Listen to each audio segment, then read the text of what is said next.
Tu podcast w głowie się mieści.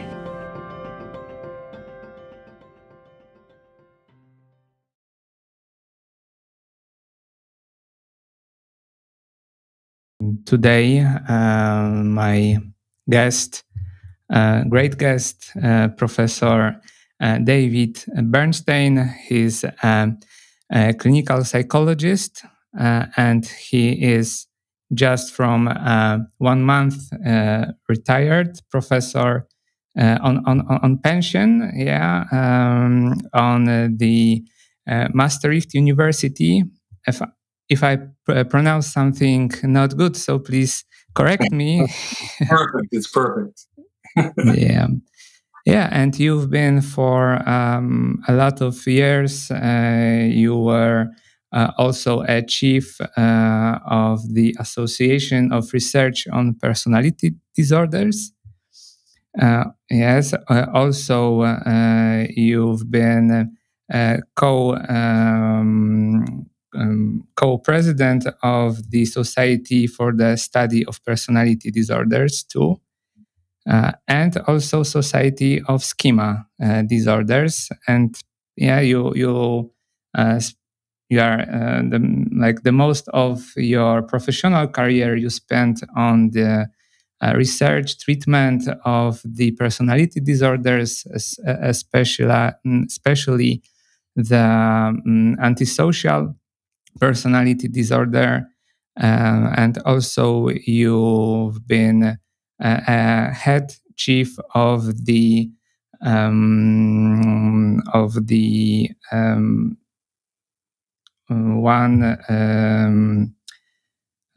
it was the forensic psychology department on the university.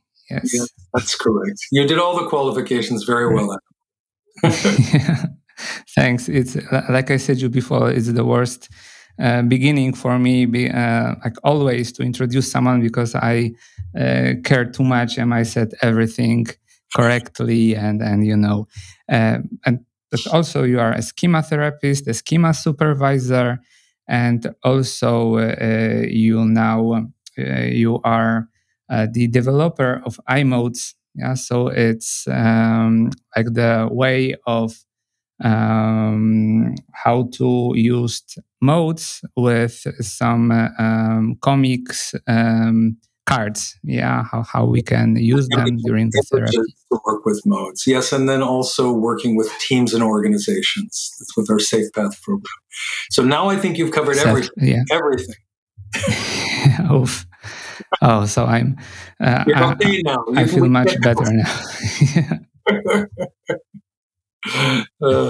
Thank you. Yeah, and thank you that you agree to join my podcast, Wrap Your Head Around It, about psychology, psychotherapy. You're very welcome. It's really a pleasure to get to know you and to get a chance to speak with you. Thank you. Thank you very much. Yes, and maybe on the beginning, like my question would be about like maybe from your professional experience, why you chose that like the work with such a difficult population of the patients. Like what maybe also about a bit your background. What was the beginnings of your work with those patients? Yeah, well, it's funny. I don't know how other people's lives go, but in my life, things go sometimes rather unexpectedly. And I never expected that I would be drawn to working with antisocial patients. It's the last thing that I thought I would want to do. But many years ago, when I was doing my clinical psychology internship, this is back in New York City where I did my PhD, I had the opportunity to do a year-long rotation on a ward for alcoholic patients. And I really enjoyed it. And I thought, wow, that's surprising. Addiction, I never thought I would get into that.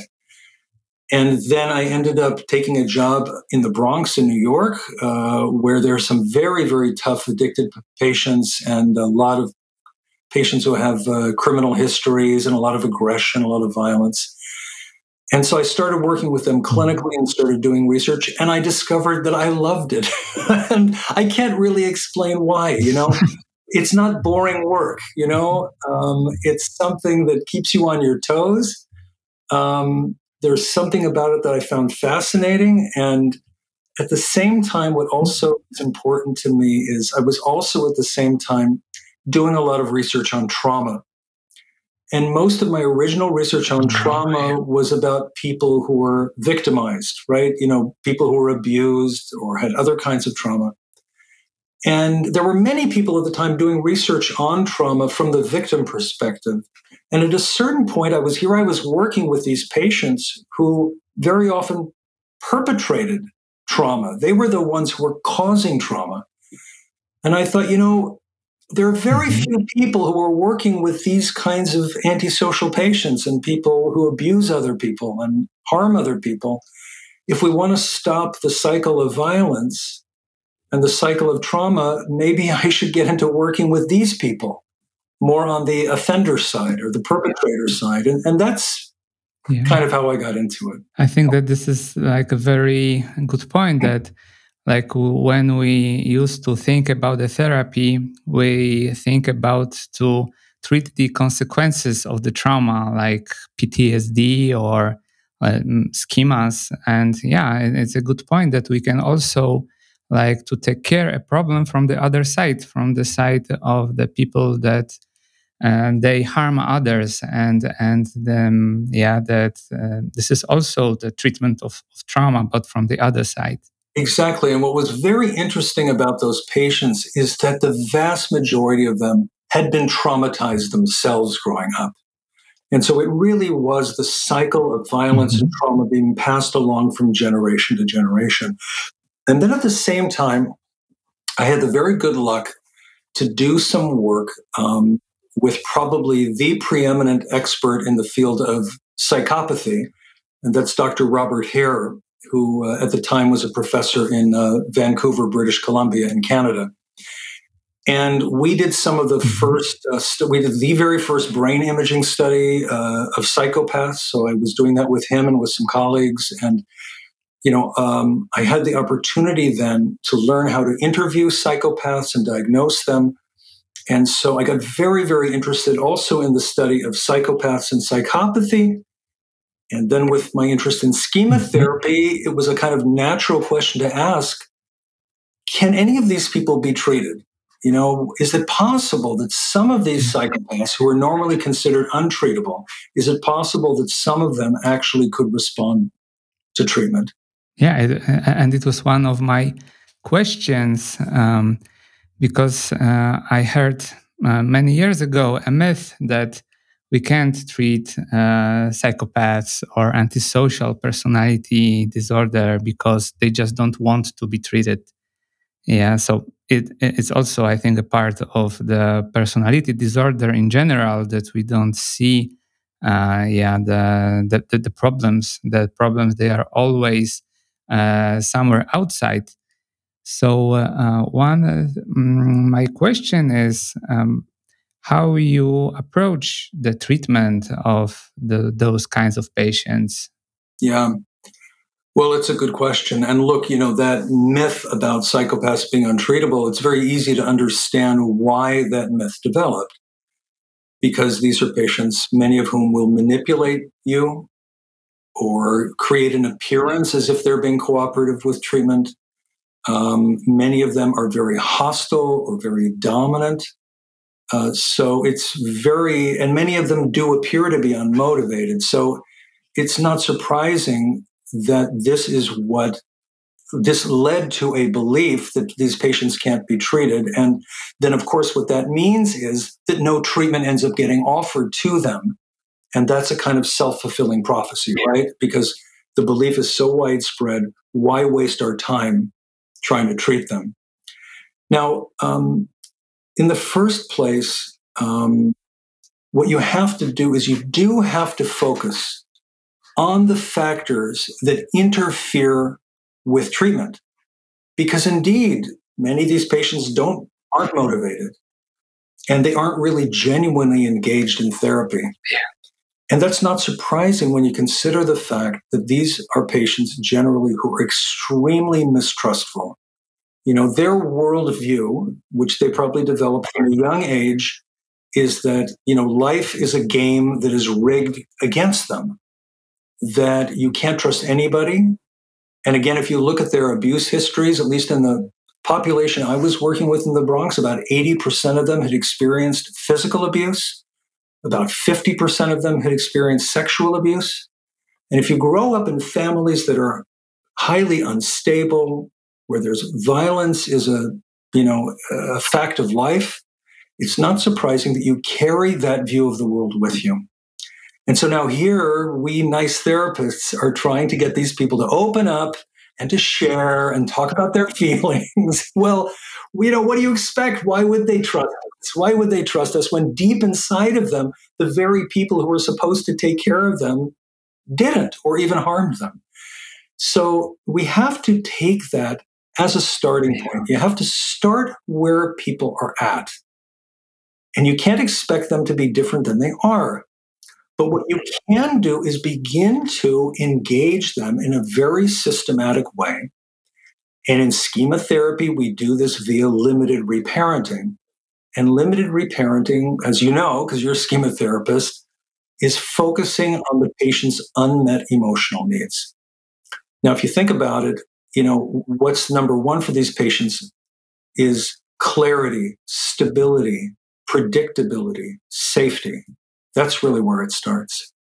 And then after that, you have to work with all the sides of them, what we call modes in schema therapy, that block access to their vulnerability. All the sides of them that they've developed over the years to protect them, to keep people at a distance. And it's a slow process, but we train therapists how to work with those modes and to be patient, and slowly we begin to see a change in many of them, not in all of them, but in many of them. That's where we start. I think that my first impression, maybe not impression, but the imagine about antisocial personality disorder is that the question comes to my mind, maybe it's from your perspective, it could be a strange question, but how we can get into the vulnerable child? Yeah, do they have a vulnerable child? I know that probably they have, but sometimes it's very hard to to realize that the person that want to harm someone, that inside that they have it, that they have this vulnerable side. I understand. Well, listen, what? It's actually not a strange question. It's a very good question, because I think that the assumption that's always been made about these patients is that they have no vulnerable side. But there's really very little research to support that. What is true is that they are not going to very easily share that side with us, or even want to get in touch with it themselves. That is very much true. So what would leave me to still feel optimistic about some of these patients? Well, the first thing is that many of them grew up in circumstances where they never had a secure attachment. Maybe they had no attachment relationship. But that does not mean that they don't have any inborn capacity. Right. Maybe they grew up in highly traumatic circumstances, or were repeatedly abandoned, or were neglected. They had no opportunity to form attachments. But it could be that they still have some capacity to form attachments. If we look at psychopathy and, as the most extreme form of antisocial personality, some of those patients probably have, are severely traumatized and have attachment disorders. Now, it may be that some of them, if given the right opportunity, will slowly develop trust and begin to attach. If you look at the literature on psychopathy, the way it's written about is purely in terms of deficits. The idea that there's something genetically, that they've inherited some broken brain and they're incapable of emotion. And the fact of the matter is, probably many of these patients do have genetic factors, but I think that it's more the exception than the rule of the patient who has absolutely no capacity for emotion or for vulnerability. Maybe, and I don't know for sure, maybe 1 in 5 has absolutely none of this capacity. And then there is no vulnerable child there. But I'm guessing for the rest that what we see is a range in terms of what their ultimate capacity is to attach and to be vulnerable. Yeah, so I also recommend your chapter from our book that's been published in Poland. It's Creative Methods in Schema Therapy. So there is, I think, a lot of very important knowledge about the forensic psychology and the treatment. So I recommend it. Yeah, and this is, I think, second very important myth that, and it's also my questions: how much from the antisocial personality disorder, like, is it something the same as a psychopath, or like, is it the same, or is there any difference between like having some psychopath traits and having the antisocial personality disorder? Yeah. And how much is like you said from the genetics things, and how much is like the influence of the environment? Okay, that's a very good question. Well, first of all, to answer your second question, it's always some kind of interaction between genes and environment. Okay, so every child brings its own genetic makeup to whatever the environment is that it's born into. So there's always, and the more we know about how these interactions work, the more complex we see they are. Right? We know that, in fact, the environment can even turn genes on and off. So it's very complex. So it's always some kind of combination. And then in terms of the distinction between antisocial personality and psychopathy, antisocial personality, if you look at the DSM and how it's defined, it's really almost synonymous with being a criminal. Engaging in illegal activities, breaking rules, being irresponsible, having a kind of impulsive lifestyle, exploiting other people. So, if you look in criminal populations, the vast majority, like if you go to a prison, the vast majority of these people, if you diagnose them properly, would meet the DSM definition of antisocial personality disorder. However, of those people, like maybe 80% in a prison might have an antisocial personality disorder, only about 1 in 5 of those people would be considered a psychopath. And the reason is that in addition to a kind of so-called criminal lifestyle, psychopathy is also defined by certain personality traits, like lacking empathy and lacking remorse or guilt, and being cunning and manipulative, and so forth. So even though, again, we see a spectrum there, so it's not just all or nothing, to be classified as being a psychopath, you need to reach a certain threshold where those core personality traits are very prominent.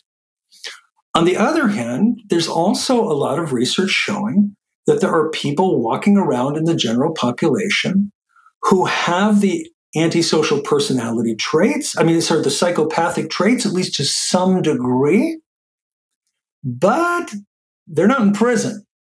So many of them don't show antisocial behavior, or if they do, it's a kind of societally accepted antisocial behavior. That's what we wrote about in that chapter. The more Navoda and I wrote about in this chapter is talking about the modes that you see in forensic populations, that you can also see them, for example, in the workplace in some individuals who probably, unless they embezzle or commit fraud or whatever, most of these people are never going to end up in prison. And yet they do still have some of those traits. And unfortunately, therapists who don't have forensic training sometimes will see these patients and then they don't know what to do when patients manipulate them or try to intimidate them and so forth. So that's what we're trying to do in that chapter, trying to give therapists a little guidance for what if I have these kinds of patients, not criminal psychopaths, but non-criminal psychopaths in my practice. What do I do now? Yeah, so it's very important that we can have some not every psychopath could be having antisocial personality disorder. That they we have to have some kind of events, life events that they create this, maybe it's like you said, the modes, the copying style, maybe more to deal with those traumatic events. I wanted also to ask about that. Is there every because mostly when we think about people with antisocial personality disorder, we used to think about being aggressive, not maybe verbal only aggressive, but also in the behavioral way. And is it another myth maybe how the antisocial personality disorder can manifestate in the office, in our office, how we can diagnose or to knew that maybe there's this kind of patient. Yeah. Well, first of all, antisocial behavior can manifest itself in different ways. And sometimes we make this distinction between what we call overt or open antisocial behavior and covert or hidden antisocial behavior.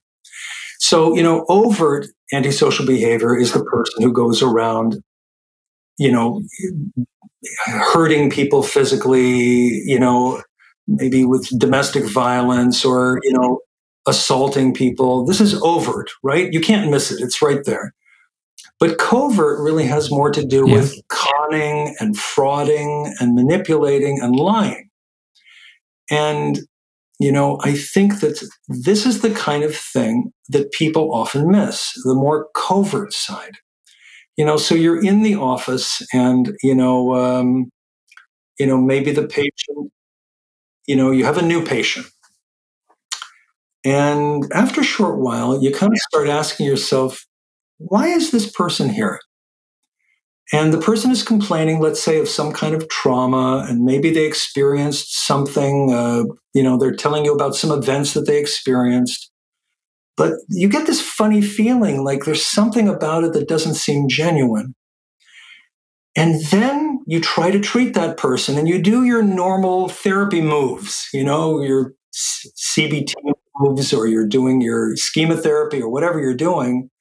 And then at a certain point, you just feel like treatment is not proceeding. And then finally, the patient asks you for a letter because he has a court case going on. And he needs you to document that he has post-traumatic stress disorder. And then you realize that treatment has been going on for months and the patient had a hidden agenda. Now, I don't necessarily mean that that person is necessarily a psychopath, but, if there is a kind of spectrum of psychopathy, this could be an example of somebody who is conning and manipulating, for an extended period of time. And, when we talk about modes, we talk about the conning manipulator mode as being one of the most frequent and important of the psychopathic modes. And, you mentioned the iModes card. So this is the image of the conning manipulator, right? So you can see it presents one face to the world, but it has a hidden agenda. And that's really the central quality of the conning manipulator, is that it has a hidden agenda. Now, the thing is, we don't expect people to have hidden agendas, right? If you're a therapist in general practice, we kind of make the assumption that the patient is going to be mostly open and honest with us, right? And then, therefore, we're not really on the lookout. We're not really on the lookout for, when that's the case. Okay, so maybe how do you work using your cards and the modes, special with like the manipulative mode? How it works? Yeah. How do you use your cards? Yeah, because it's, I think, very useful thing, to work with those such difficult patients that it's, I think, we should care a lot to not to push, not to hurt their trust or something. So maybe it's a good also way to show those their modes. Yeah. Listen, I think that, for many therapists, they might be quite reluctant to talk with somebody about their feeling that they have a manipulative side, that the patient has a manipulative side, because they might fear that the patient will get offended, might leave therapy, so forth. And obviously, you have to handle things in sensitive ways. But, in schema therapy, we also believe in putting things on the table. That's called empathic confrontation. And the way that we do that is by having empathy for the need that's underneath the patient's coping behavior. But at the same time, we need to hold up a clear mirror to show the patient what we're observing. And in a way, if we don't do that, we're doing the patient a disservice, because then they don't have the opportunity or the benefit, to learn something about themselves that could be important to them. So, you might say to a patient something like, hey, listen, I am really confused. You came to me originally for treatment of PTSD, and, you've told me about this trauma, and I'm not doubting you. And yet at the same time, at the beginning, you didn't say anything about any letter or even any court case. And on the one hand, I want to give you my trust. I think you deserve that. But I wonder if there is another side of you here, a side of you that wanted something from me, but for whatever reason, didn't tell me that. So it's empathizing with the fact that the person, there must be some need underneath there, but it's also kind of holding a mirror up. And then when you say that, you go quiet. And when you go quiet with empathic confrontation, you're holding the mirror up and you're giving the patient a moment to look in the mirror. And that mirror is himself or herself. And maybe there's some discomfort there. That could be an uncomfortable moment for the patient. It could be an uncomfortable moment for you. But it's creating a space for something new to happen. Some moment of self-reflection. And then depending on how the patient reacts, the basic rule in working with modes is we follow the mode. So depending on what direction the patient goes in, which mode pops up, then we adjust our intervention depending on which mode is in the room right now. And what would be a goal for the therapy in those patients? Like how we can measure, the success of the therapy? Is it like more from the behavioral way that we are measuring how they, treat others? And yeah, like from your experience, how we can measure the outcomes of the therapy? Yeah. Well, I think ultimately it is about behavioral change, right? Ultimately. because that's what we're after. When those of us who are working in the forensic field, with antisocial patients, it's all about behavior change. We're trying to prevent people from going back into the community and doing harm. Now, many of the patients that you see in therapy who have these traits, they may not be severely antisocial, but that doesn't mean they're not doing harm. And so, but that behavior change we can't expect to happen overnight. There has to be some kind of process that occurs. And what I like to see in the meantime is that there is some genuine engagement with the patient. And when you do this kind of intervention, it turns the heat up a little bit. The patient is going to like, huh? What? Are you questioning me? Are you saying I'm trying to do something to you? And yes, that's uncomfortable, but it means that there's something genuine that's happening in the therapy. And we need to be temporarily satisfied with that there is a process that's occurring, of engaging with those modes that are responsible for antisocial behavior. And then eventually, yes, the criterion is this person changing their behavior ultimately? That's the long run goal. Absolutely. I mean, you don't want to just have a therapy where you're just having a lovely conversation with somebody and then they walk out the door and they just continue to do the same thing, right?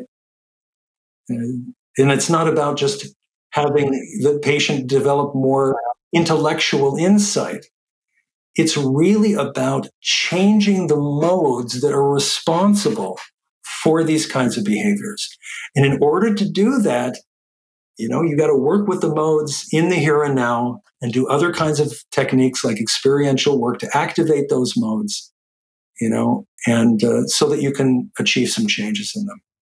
Okay, so like modes are very important in the therapy, and the behavioral change, how to treat others.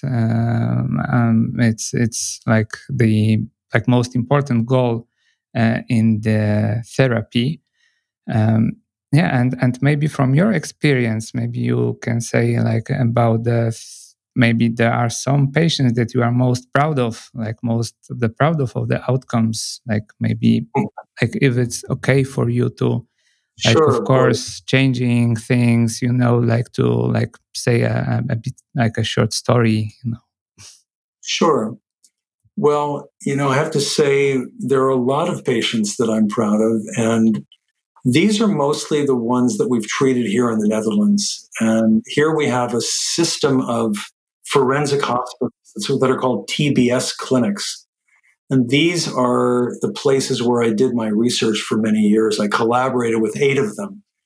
And we treated many, many patients, including quite a few psychopathic ones.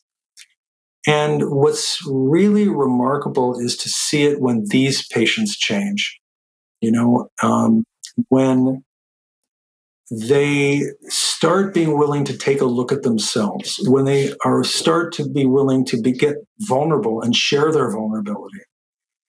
And when they go out the door, they're not ever going to turn into saints, we're not going to make them into Mother Teresa, But what you see is that they are motivated not to go back to the life that they had before. And they have awareness of the modes that, were responsible for their crimes. So these are patients who will say things like, I have one patient, somebody we treated for many, many years. I was not the therapist. I was the supervisor on the case. He's somebody, though, that I've stayed in touch with for more than 10 years. He's living in the community. He's married. He works. He has a child. He's a responsible father. He has not recidivated. And if you ask him about,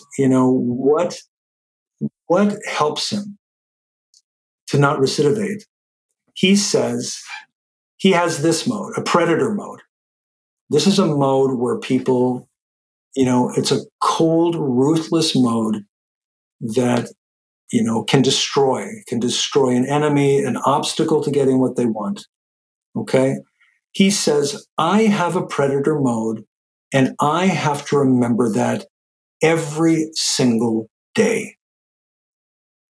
Now, what does that mean? That means that his predator mode never fully goes away. This isn't somebody whom I would consider to be successfully treated.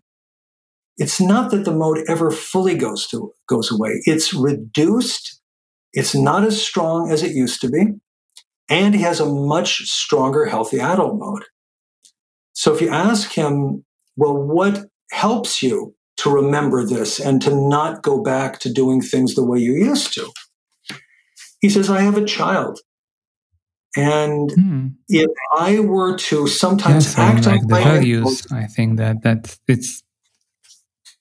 Yes, it's the values, but it's not just values in the abstract sense.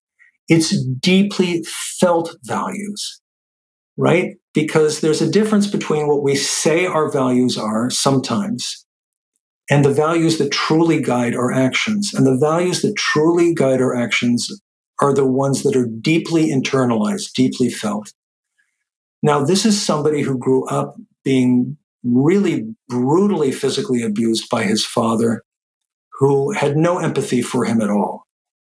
And so why should he have empathy for other people when that's the way the world is? You know, when your own father can beat you every single day.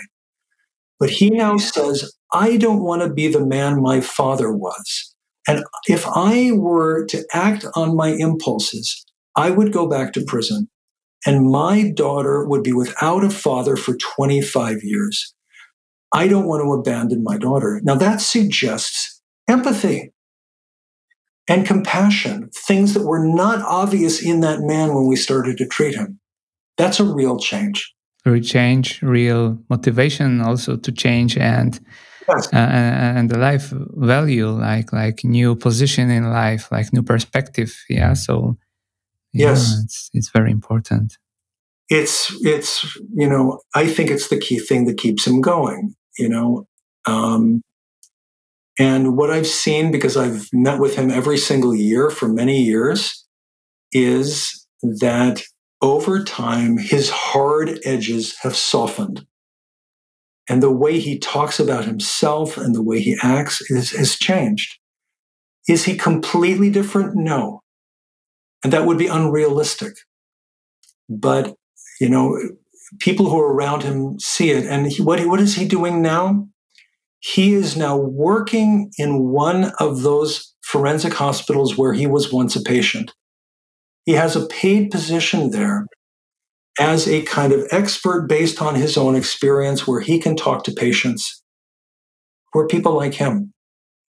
And why is he doing that? Because he wants to give something back. Yeah. So, you know, now, can I 100% guarantee that this guy will never recidivate? I cannot 100% guarantee it. But the longer he goes along in life without recidivating, I think the greater the chances are that he will not. You know, it's kind of like, you know, when somebody has cancer and they have an operation and they have chemotherapy, the more years that they're cancer-free after that, the greater the chances that they will not develop another episode. And I think it's similar when we're thinking about the risk factors that are involved in psychopathy. Yeah, so like, I think that there's always, like, we don't work that someone has to be 100% different, because like it's impossible. But how to take care of our lives and like to like follow our values, like to like handle this life in general, not to be completely different person. No, and we also bring our childhood with us. You know, those child sides, our pain, what we've experienced stays within us. And hopefully we don't have the same degree of pain that we did once we've had treatment. And but still, it's there. And it's there for these people too. And they have to live with it. They have to find a way to live with that without coping through aggression or through criminal behavior. But what we see over time is that they also develop more positive things in their lives. And I think that that really makes a big difference. Yeah. Okay. And maybe what also would be the biggest traps during the therapy that therapists should be like aware, like what would be your advice for the therapists, schema therapists? Yeah. My biggest advice, and I'm talking now about schema therapists who work in the forensic field with some of these very antisocial patients, the biggest risk is to be conned and manipulated. Because we're schema therapists, we're very idealistic. You know, who else would be crazy enough to think that we can get psychopaths to change except for a schema therapist, right? You know, so we have a side that's very idealistic and very humane, and we believe in caring and nurturing and so forth. But that doesn't mean that some of the patients that we work with are not extremely dangerous. And some of them can manipulate us. We can have blind spots. And what I think that's very important, you know, for therapists working in the forensic field is to have supervision on a regular basis or a peer supervision group, because we need to be able to share. Even experienced therapists sometimes can fall into certain kinds of traps. You know, let's say a therapist, we all have our weak spots, you know? You know, for example, some therapists are very go to the forensic field. Some of them are very sensation seeking. You know what I mean? You know, why else would somebody be interested in working with these kinds of folks unless you enjoy some kicks or thrills, you know? And so imagine you got a patient, you know, and he's very engaging and charismatic. And there's a kind of chemistry, let's say, between the two of you. And you know, you can imagine how, if that occurs, and that's the therapist's blind spot, that if it's a patient who's manipulative, that the patient could use that to their advantage. And then, you know, unfortunately, it's rare, but it does happen sometimes in the forensic field where you have this kind of patient and the therapist thinks that they have a very trusting relationship, and then the patient ends up, you know, taking the therapist to some place and assaulting her. It's happened. I know of cases. And this is why it's very important for people who are doing this kind of forensic work to regularly discuss these cases. And oftentimes I ask the therapist, if possible, to videotape some of the sessions and bring them into supervision. The work is hard to do. You need to do it. You keep doing it in isolation can be dangerous. It really can be. Yeah, like to deal with the aggression and how to like do the empathic confrontation, because I suppose that there's a bit difference. It could be a difference between the regular empathic confrontation that we are doing in the schema therapy. That sometimes, well, you know, it needs to be empathic. It does need to be very empathic confrontation. It has to be, but it also has to be very, very clear. When patients are crossing our boundaries, either we need to set clear limits or we have to engage in empathic confrontation that's very clear. You know, I see a side of you right now and I'm getting a strange feeling like this is a side of you that's trying to manipulate me right now. And I want to understand why. I take it for granted that there must be a reason why this side of you is here right now. And I want to understand why. So it's not that it's not empathic, but it's very, very clear, you know? So there has to be a lot of sensitivity to when patients are crossing our boundaries and a willingness then to hold a mirror up to them and take a look together. Let's look at what's happening now. So I don't know if you want to ask any audience members questions or... Yeah, I will check. Is there any questions from audience? Yeah, Beata is having a question. Waiting on the chat. Maybe I'll ask you about, will you be on the conference in Poland, Inspire, in the 13th of May to 1st June? Yes, I Do will you be plan there. to visit us?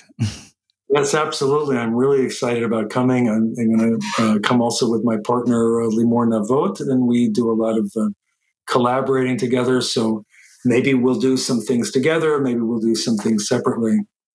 We're really looking forward to coming because personally, I don't know so many people in the Polish schematherapy community. I do know some other schematherapists who are in Eastern Europe. I'm looking forward to seeing many people. It'll be very nice. I've never been to Warsaw, so I'm very curious. It'll be a great opportunity too. Yeah, I'm looking forward to it very much. Yeah, so you're welcome, and and also I want to say that I saw today on the page of the conference that the registration is open for everyone. So if someone is interested in to participate, so it's open to register and to join the conference. Okay, Beata, do you write on the chat, or maybe you can in Polish too? There she goes. She wants to ask a question. She couldn't hear it, but don't you think there's a significant difference between antisocial personality and psychopathy? I have an inside joke that antisocial is a little gangster, and to be a real psychopath, you have to earn it. I can see how antisocial PD can be treated. I don't see the rest of. It's too bad, Beata, that. But when it comes to psychopaths, yes. Well, okay. Here's the thing, Beata, and it's too bad that I appreciate that you wanted to talk and ask your question live. But I'll do my best.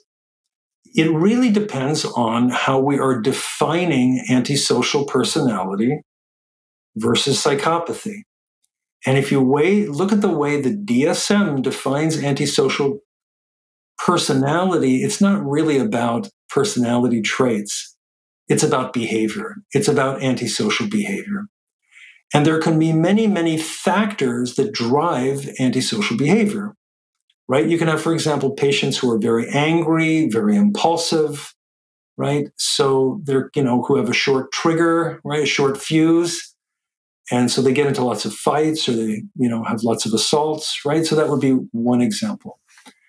In terms of the joke that the antisocial is a little gangster, okay, so I guess a little criminal is what you're saying. I can agree to that.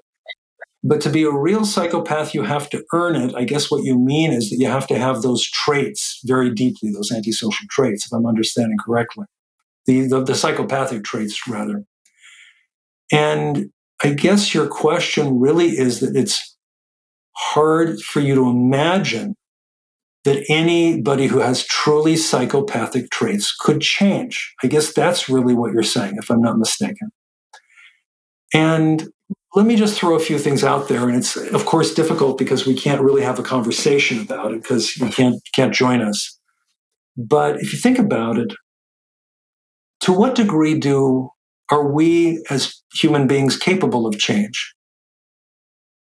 Are you capable of change? Am I capable of change? Is Adam capable of change? Well, when we take a look at the research on personality, our personalities change and evolve over time, over the course of the lifespan. And there are many, many factors that can affect that. So personality is not just fixed. It's not unchangeable. Now, maybe you think, well, look, if psychopathy is completely a genetic disorder, more like schizophrenia, then you think, well, of course, that can't be changed. And if that's the case, you're right. And that has been the predominant view of psychopathy for 200 years. Hervé Cleckley wrote this famous book, The Mask of Sanity.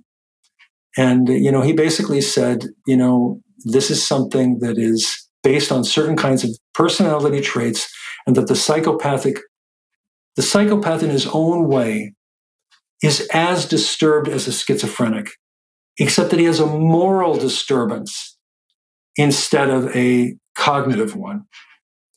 And so if you think that that's true, then yes, there's no reason to expect that psychopaths could change in any fundamental way. And most treatments for psychopaths assume that they cannot change. They basically say, well, we assume that the traits are going to stay the same, but maybe we can motivate psychopaths to make some changes in their antisocial behavior. And that kind of approach can work as long as the patient is motivated. The trouble is, many of these patients are not, at least at first. So again, our view is a little different. Our view is that if you see, probably psychopathy is a very heterogeneous category. It covers many, many people. And if you see, maybe there is a smaller subgroup that do have this kind of brain disorder that can't be changed. I am convinced that that's the minority. I think that most of these patients who are psychopaths have severe personality disorders and trauma. Now, that doesn't mean that they don't have genetic factors, because that always comes into play.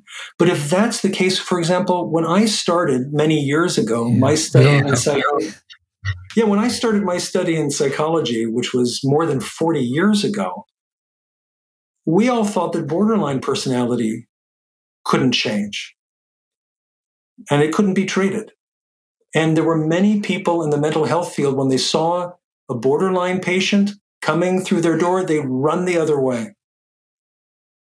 And now we know that borderline personality disorder is a treatable condition. And there are a number of very good evidence-based treatments for it, like schema therapy. Well, I think that psychopathy, not for all of psychopaths, but for many of them, is something similar. I think in some ways it's even tougher than borderline personality, because we're dealing with so much aggression and also the covert antisocial behavior. But, schema therapy has been proven to work for borderline personality, and at least so far, the results of my research suggest that a significant number of patients, including psychopathic ones, can also benefit from schema therapy. Okay, so I guess it really comes down to how you are conceptualizing psychopathy. What do you think its causes are?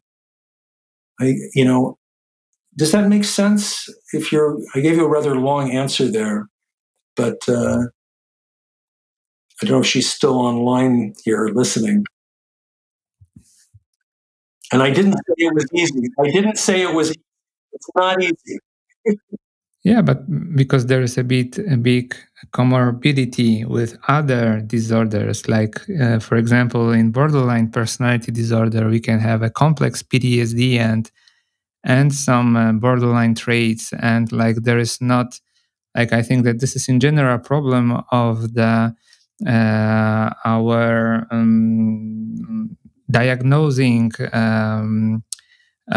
like the way we conceptualize and diagnose people, that there is the only one disorder, or like there is always a more complex thing. Yeah. So look, thank you very much for the answer. Yeah, and that's an excellent question. It really is, and I totally agree with you. It is not easy. It's not easy. That's why therapists need specialized training and supervision in order to do this. And it also helps to be working in a treatment facility.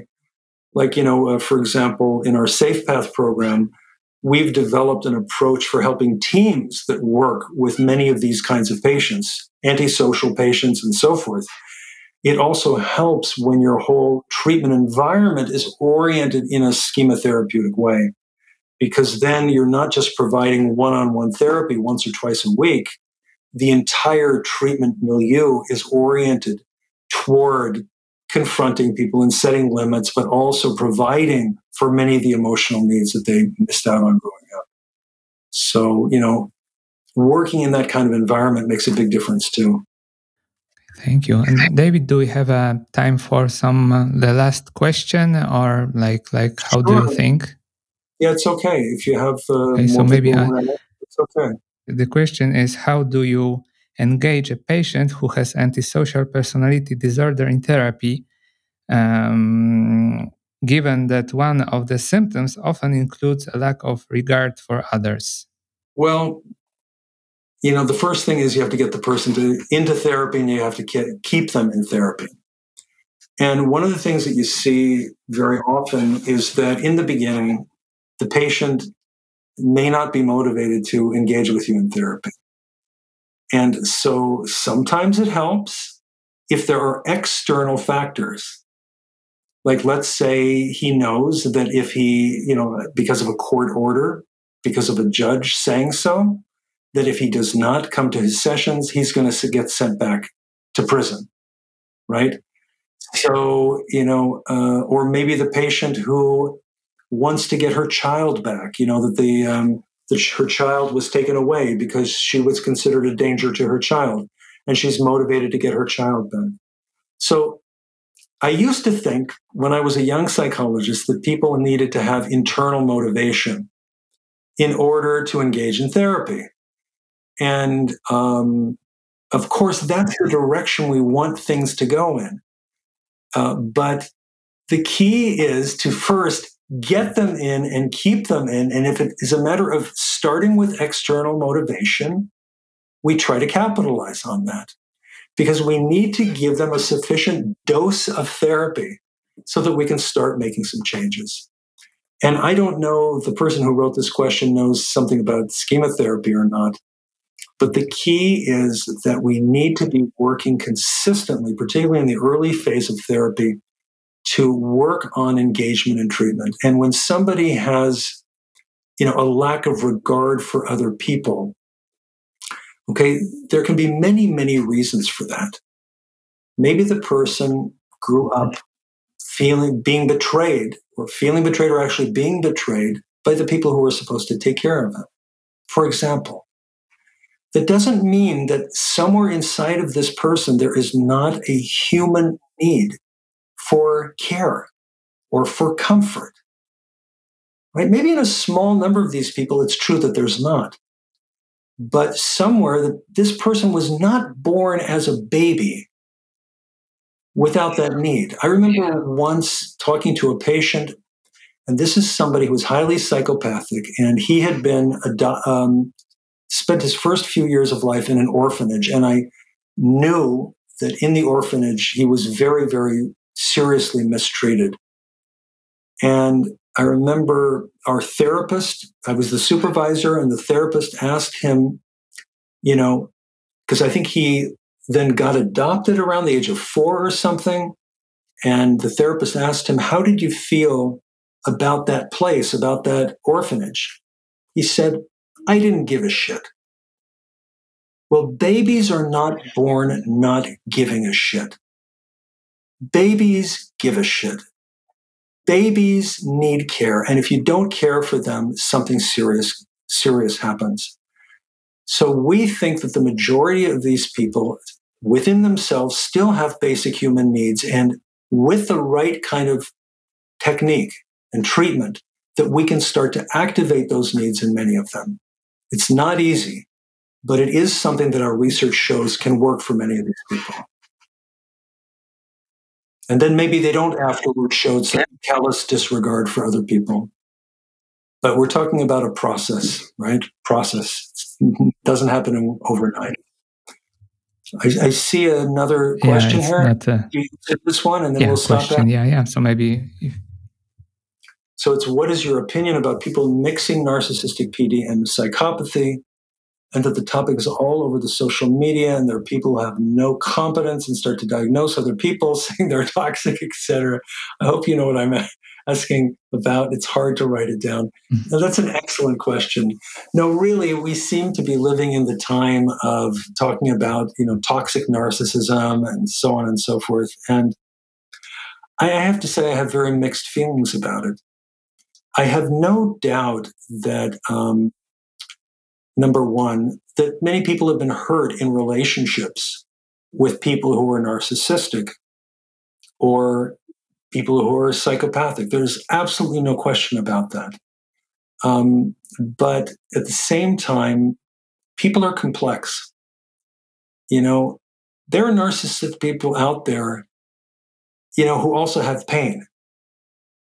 And there are psychopathic people, I can tell you from research, the vast majority of them experienced trauma growing up.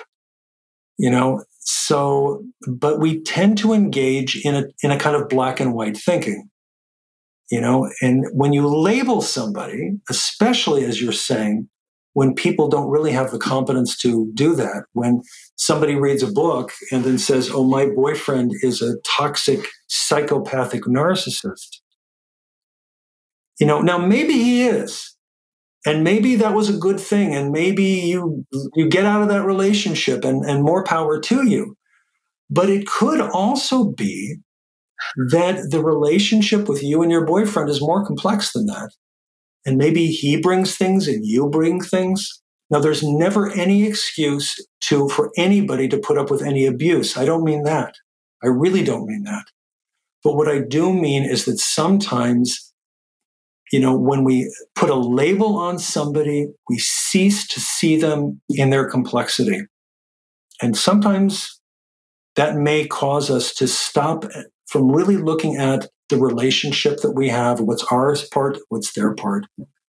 That doesn't mean you should ever put up with abuse. I'm not saying that, so don't take me wrong.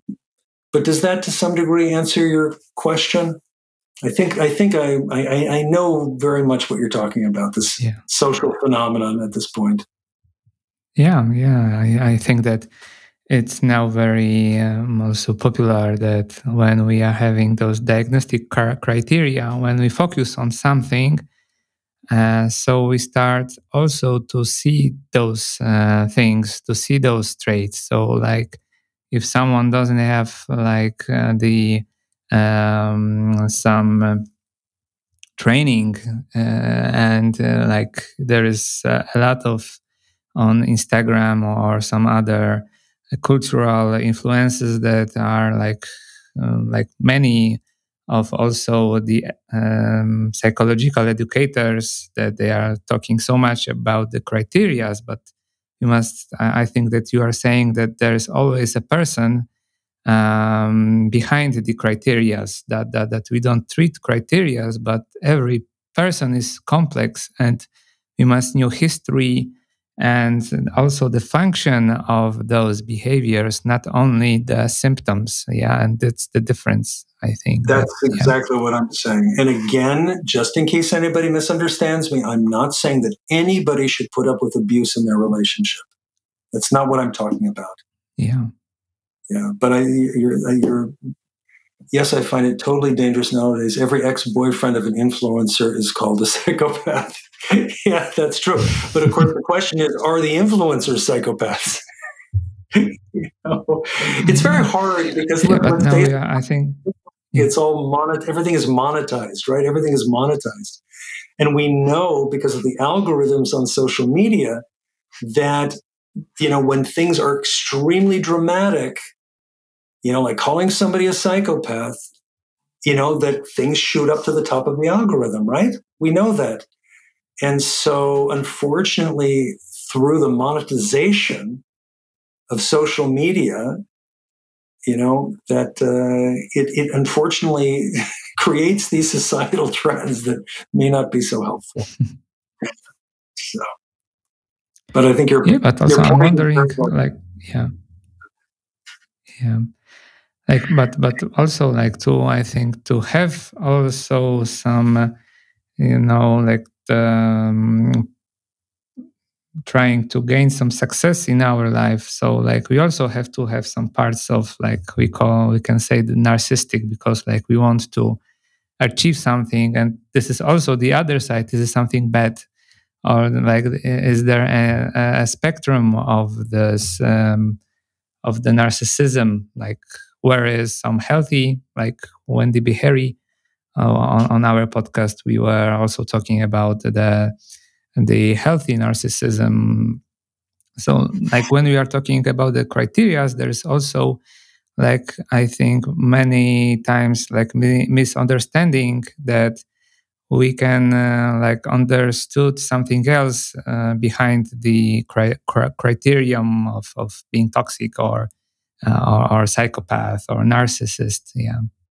Listen, being a narcissist would not have survived in our gene pool if it did not have some kind of adaptive value in our evolutionary history. It would not be there.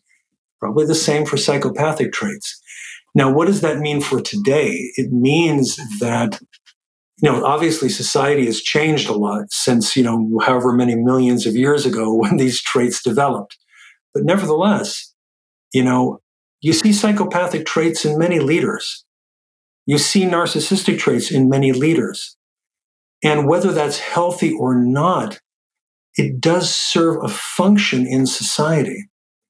And, sometimes those traits can be useful for social groups or for individuals. And sometimes they can cross a line and then they become extremely harmful. So I don't know whether it's healthy narcissism versus unhealthy, or if every plus has a minus. And we always have to make sure that the balance is correct, So somebody says, agree with you, and they're the most interesting patients and my favorite to work with. Yes, I like working with these kinds of patients too. They aren't easy, but they can be quite interesting. Yeah. Hey, so thank you very much. If there is time for our last question, what do you about good psychopaths that don't engage in criminal activity? Yeah, that's a really tough one. I think the question is, but our leaders. This is something that I'm very, very interested in because, I'll just give you one very quick example.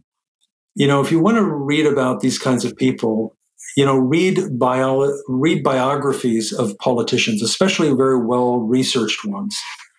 For example, there's a multi-volume biography of Lyndon Johnson, who was a president of the United States. Maybe you remember him. Yeah, Bill Clinton may have some of these traits too. But Lyndon Johnson, I think even more. Johnson was somebody who deliberately went out of his way to humiliate people and who used and exploited people in really extraordinary ways. He destroyed, talk about a predator mode. Well, he didn't literally, murder people, but he did destroy people's political careers. And sometimes it wasn't exactly even really clear what the reason was. He seemed to enjoy it. And yet, he is the one who passed major civil rights legislation in the 1960s in the United States that led to enormous improvements in society for people of color. How do you figure this? Lyndon Johnson grew up dirt poor in North Texas, grinding poverty. And he always identified in some way with the underdog. At the same time, he was highly ambitious. He wanted never to be humiliated again like he felt as a child. And he manipulated and he lied and he bullied and he did all these things to get to the very top and to gain the ultimate political power of being the president of the United States. Among other things, he basically took the Vietnam War, which had just started under President Kennedy before he was assassinated, and made it into a major conflict where millions of people died. And at the same time, the same President Johnson passed the most important civil rights legislation in the history of the United States. The country would not be the country it is without that. Complex guy. His psychopathic traits are probably responsible for why he was able to get that legislation passed. He was highly manipulative and controlling of the Senate, and he was able to get the votes to pass that civil rights legislation when many other presidents had failed. He succeeded. His psychopathic traits in that case did good in a permanent way for the country. And yet the context makes a difference. Yeah. The context makes a difference. And also within this man, there was still some good. Some identification with people like him who had suffered. Right? Was Johnson a psychopath? I'm convinced that he was. Does that mean that he was all bad? I don't think so. People are complex. So I don't think there is such a thing as, good psychopaths or bad psychopaths. I think there are complex human beings. We want to prevent harm in our leaders and in other people, but sometimes these leaders serve a function in society, and sometimes they can do good. It's a very interesting topic. Yeah, very, very interesting. And I think that this is very good idea from our today podcast, that we don't treat the criterias we are meeting people. And I think that this is also I like the quote of Marsha Linehan, from DBT, but that I don't remember word to word, but it's about that. It's important how we perceive our patient. If we perceive them as those, the bad people, so our approach to them, also changes. That we start to working with them with some kind of being afraid, or on the beginning don't want to work with, and it makes a difference, that if we are searching in people those vulnerable side, and perceive them as a people that could change, it also help us as a therapists. Yeah. I mean, just to finish up, I mean, I believe in working with these kinds of patients, you have to have a combination of optimism and realism. And the optimism starts with this idea of common humanity, which we find in all of the major world religions, that at core, we all have the same basic needs. We all have the same rights, right? This is common humanity. And at the same time, being completely realistic about the dangers of these people and the harm that they cause. We have to be willing to tolerate these contradictions and find ways of dealing with them. Unfortunately, in our society today, everything is polarized. It's all black and white. But actually, if we want to make any progress in many major areas of our life, we need to tolerate the contradictions and find ways of reconciling them. And that's what we do when we treat people like psychopaths. Okay, so thank you very, very much, David, for be here today with us, sharing your big knowledge about the treatment of personality disorders, the psychopaths, and for your openness. And maybe you could say where our audience can find you. Maybe they want to, check some of your workshops or your work, or maybe your iCards too, or where. Of course, you can say now, and then I will put it in the description. But maybe you could say. Well, thank you, Adam, for letting me pitch where they can find me. Main thing would be 2 websites. If you're interested in the iModes cards, you can order them on our website. And that's at www.i-modes.com, or you can just type iModes into Google and you'll find it. It'll come right to the top. And if you want to reach me about trainings, trainings in SafePath, which is kind of schema therapy for teams and organizations, or trainings in forensic schema therapy, you can go to our SafePath website. And that's safepath-solutions.com. And you'll find information there also about how to reach me. If you want to write to me, you can. And you'll also find videos there that we've recently posted. I've made a number of professional videos now about different aspects of SafePath, showing me, lecturing and engaging in training and explaining certain basic concepts out of SafePath. So maybe that's something interesting for some of your viewers as well. People, especially people who work in institutions who want to train their teams to work in ways to create more healthy and safe environments in those kinds of institutions where they work, like forensic hospitals, psychiatric hospitals, prisons, youth facilities. These are all, we work with these kinds of organizations already in 9 different countries.